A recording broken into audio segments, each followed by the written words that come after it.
राधा जी एक आम मध्यम वर्गीय परिवार की मुखिया थी। वे अपने बेटे शुभम और बहू मनीषा के साथ रहती थीं।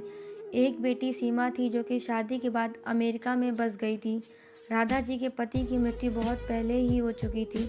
शुभम और मनीषा की शादी को 5 साल हो गए थे, लेकिन अब तक उनकी कोई संतान नहीं थी। राधा जी की बहू मनीषा भी जॉब करती थी, जो कि राधा जी को बिल्कुल भी नहीं सुहाता था।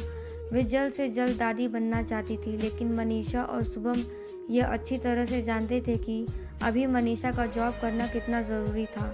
राधा जी अपने बेटे शुभम से इस बारे में बात करती थी, तो शुभम किसी न किसी बहाने से बात को टाल देता था। इसलिए वे मनीषा को ही परेशान करने के बहाने ढूंढती रहती थी, ताकि वह अपनी जॉब छोड़ दे। और अभी कोरोना काल में तो मानो उनके मन की मुराद ही पूरी हो गई थी। हालांकि वे दिल की बुरी नहीं थी, लेकिन पोते के चाम में वे न चाहते हुए भी ऐसा कर जाती थी। अपनी हमउम्र सहेलियों को दादी बनते देखकर उनका मन दुखी हो जाता था। उस दिन भी घर में ऐसा ही कुछ हुआ। ऑफिस में काम की वजह से मनीषा देर तक सोती रही। हालांकि वे दिल की बुरी नहीं थी, लेकिन पोते की चाह में वे न चाहते हुए भी ऐसा कर जाती थी। अपनी हमउम्र सहेलियों को दादी बनते देखकर उनका मन दुखी हो जाता था। उस दिन भी घर में कुछ ऐसा ही हुआ। ऑफिस में काम की वजह से मनीषा देर तक सोती रही और राधा जी को अच्छा खासा मौका मिल गया। ये क्या बहू, अभी तक सो रही हो? पता है सुबह के 10 बज गए हैं। शुभम भी बेचारा कब से उठकर ऑफिस के काम में लग गया है और तुम हो कि अभी तक सोई पड़ी हो। चलो अब उठकर सबके लिए चाय नाश्ता बना लो। मुझसे कुछ हो नहीं पाता, वरना मैं तो तुम्हारे भरोसे कभी रहती ही ना, खुद ही सब कर। सॉरी माँ जी, वह देर रात तक काम चलता रहा, इसलिए सुबह सुबह ही सो पाई थी, इसलिए समय का पता ही नहीं चला। आप चलिए, मैं अभी जल्दी से आती हूँ।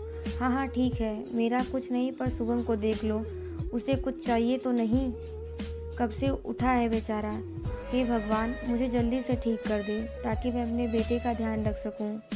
राधा जी ने नाटकीय अंदाज में कहा, अपनी बहू मनीषा को उठाते हुए। मनीषा ने घड़ी देखी तो वाकई 10 बज गए थे। आज उसकी आंख कैसे नहीं खुली। वह जल्दी जल्दी अपने काम निपटाकर हॉल आई तो शुभम अपने लैपटॉप के साथ ऑफिस के काम कर रहा था।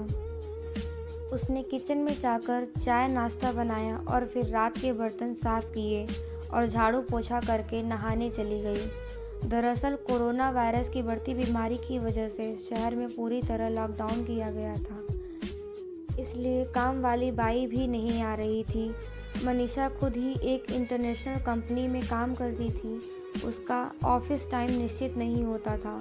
अधिकतर उसे रात में देर तक काम करना होता था। कल भी उसका काम देर तक चलता रहा, इसलिए वह देर तक सोती रही। मनीषा नहाकर आई तो देखा कि उसकी सास अपने कमरे में अपनी सहेली से फ़ोन पर बात कर रही थी।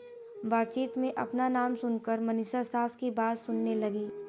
अरे शारदा, तुम भी अपनी बहू को ज़्यादा सर पर मत बैठाओ।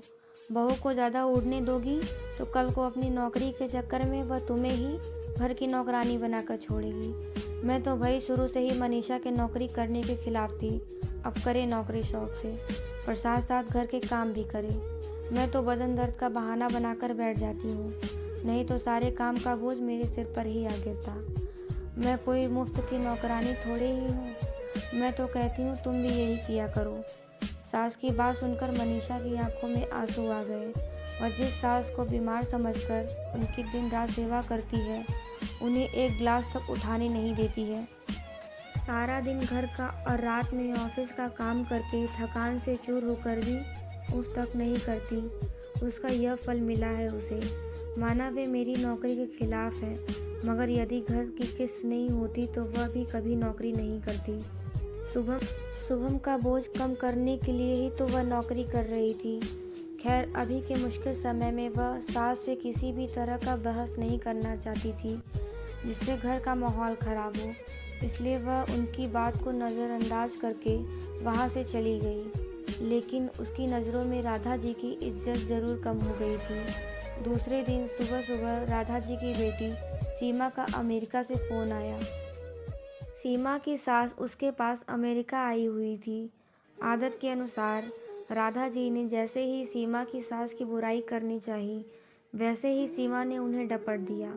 माँ, आप बिल्कुल भी माजी के बारे में अनाप शनाप नहीं बोलेंगी।